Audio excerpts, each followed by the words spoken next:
Hi, this is Paul Sacker's Good News Broadcast. I'm speaking to Dr. Nicholas LaRocca. Hi, Doctor. How are you? Good morning. I'm fine. Good. Clinical psychologist with the National Multiple Sclerosis Society. And Rachel Dikoski. You got it. I did. Good. MS, you're involved, I guess, and have had in your life, right, some MS? I live with MS, and I'm a volunteer with the society in Minneapolis. Oh, good for you. Thanks. Great. You were born with it? I believe it evolved, and it proved itself in 2004. It was detected. Oh, okay. All righty. And so you're both at there's a convention going on, right? Right now? Yes. Down in, where's the convention? It's in Dallas. In Dallas. I thought so. Somewhere in Texas, okay. Yeah, it's a national conference of the National Multiple Sclerosis Society. We actually have 1,200 people attending the conference this year. It's the most that have ever attended this conference. Okay. And there's a new survey out there, Doctor? Yes, there's a survey that was conducted by a partnership between the National Multiple Sclerosis Society, Bayer Healthcare Pharmaceuticals, and Microsoft. And it was a survey to find out the ways in which people with MS use technology, what they use it for, and to assess any unmet needs in regard to their use of technology.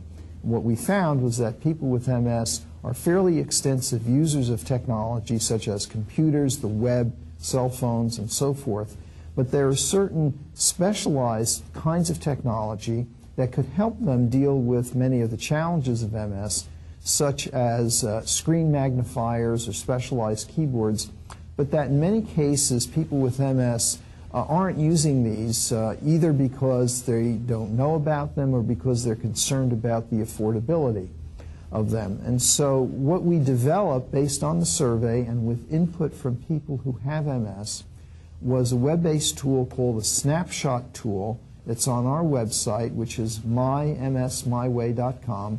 By answering a short series of questions, people receive a personalized report that points them in the direction of information about technology, about treatments for MS, and ways to remain connected to other people, both with MS and just other people who are interested in remaining connected with them.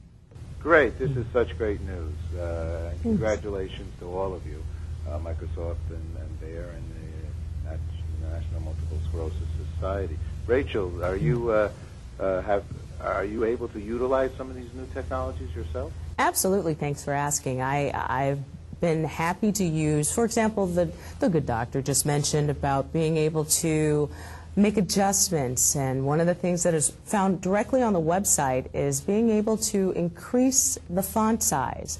When I've had a long day, maybe my dogs have been running me ragged and got out of the yard, I can't really read things that are 12 point, and I need it to be bigger. 16 point would be a lot better. And on the website, in the upper right-hand corner, I can make it my life a whole lot easier just by upping the font size.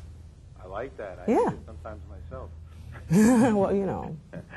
So I'm looking at the website. The website is looks quite easy to use here. I think it's set up really well. Doctor, was there any other important information in that survey that we should share with the audience? Well, I think there are many important pieces of information, and those who are interested in more detailed information can find it on the website, mymsmyway.com. I'll just mention one very important point.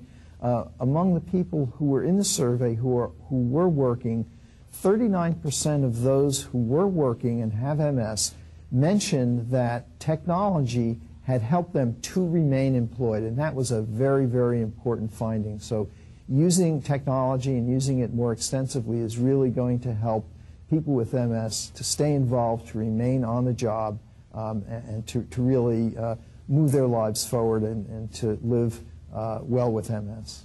You know, I see here on the website, share your technology tips. Do you use technology to help manage your MS? Well, so we want to hear from you, right? Yeah. So this is interactive, the website? Yes, we recently established the ability for people to submit tips about their use of technology.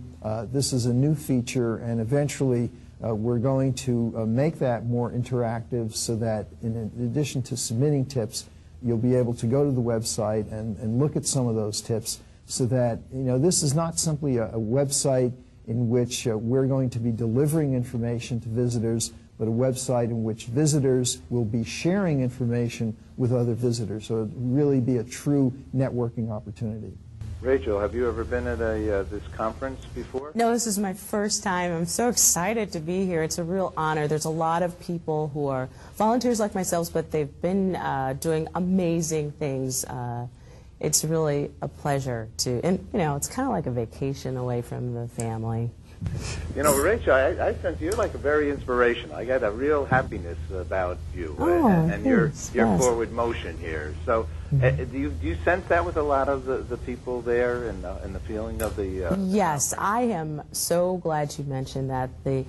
I've joined the movement because I was inspired by other women that have gone through the same thing that I've gone through, and I got this diagnosis, and now I'm able to move forward. I'm moving it, and I'm not going to lose it, and I've got tools like MyMSMyWay.com to help me see the health aspects, the community aspects, and where I can, and the resources available to me right there.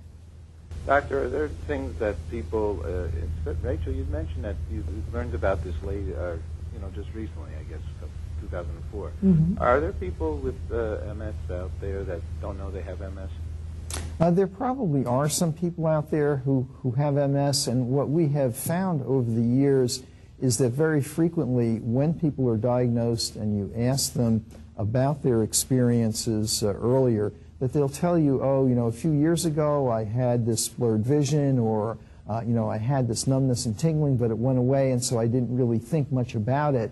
And those were probably the very earliest symptoms of MS, but because they disappeared, the person was never diagnosed. So, we're not really sure how many people might be out there who have some of those early symptoms, but as we learn more and more about MS, our understanding of it develops considerably. Is it helpful to be diagnosed earlier?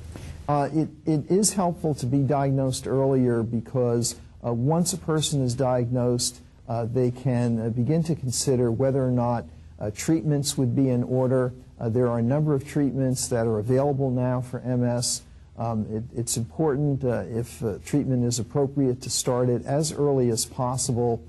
Because although we think of MS as relating to the symptoms that we can see, we know from the research that's been done, very often there are things going on in the brain and the spinal cord as a result of MS that we can't see because they're not producing any symptoms, but they are important developments, and they really need to be controlled as much as possible by treatment. So we're really trying to diagnose MS as early as possible and to look at instituting treatment as early as possible as well. Rachel, some of these new technologies, will you be using them with either job or in your daily life? Actually, I do, like the ergo keyboards. I utilize that. It's a lot easier on my hands to use the ergo keyboards, and I could find a deal by answering at MyMSMyWay.com, filling out that snapshot tool. If I was just looking for that assistive technology, it would lead me to a link that would get me to a resource or vendor. That's kind of cool. Okay. Well, this is quite your guide to technology solutions. The website has a lot of information as well, and I see that this conference, I see they have some films being done by people. Yes, we have a film festival. These are films that have been produced and made by people with MS to tell their story in their own way. And this was a competitive film festival. There were a large number of applications, and the best were selected. And during the course of the conference, these films were viewed by the attendees. And they were really very, very inspiring as you saw each one and you saw the messages that people were getting across. It really was an inspiring experience to see them. I'm going to try to get back to the organization. I'd love to broadcast one of those films. Sure. That would be good. Doctor, you see a lot of inspiration in the people that have MS? We do, and you know, the way I like to think of it is as people go along in life, you develop a certain momentum to your life, and then all of a sudden MS comes into your life. It tends to threaten that momentum, to maybe slow down things in your life, and the key is to reinvigorate that momentum, to move your life forward, and to really get that momentum back up to where it had been before, so that people really can move their lives forward. And particularly at a meeting like this, where people are coming together and talking about all of the opportunities and solutions that are out there, it's really very, very inspirational to see the many ways in which people have really taken the challenges of MS and have shown that they are able to restore that momentum to their lives and really move forward. Rachel, one last word. What would you say to somebody that had MS? I wouldn't say that. I would say go to my MS My Way and just take a look around and try and see if there are some questions that you've been asking or thinking of asking, and you just didn't have a chance, or you didn't know who to turn to get the answer. It might be there. Okay, well, that's great. Okay, we'll link directly over to their website. Thank you both very much for coming out and sharing the good news that's being involved here, and we'll be proud to share it with our audience. Thank you very much. Thank you. Thank you.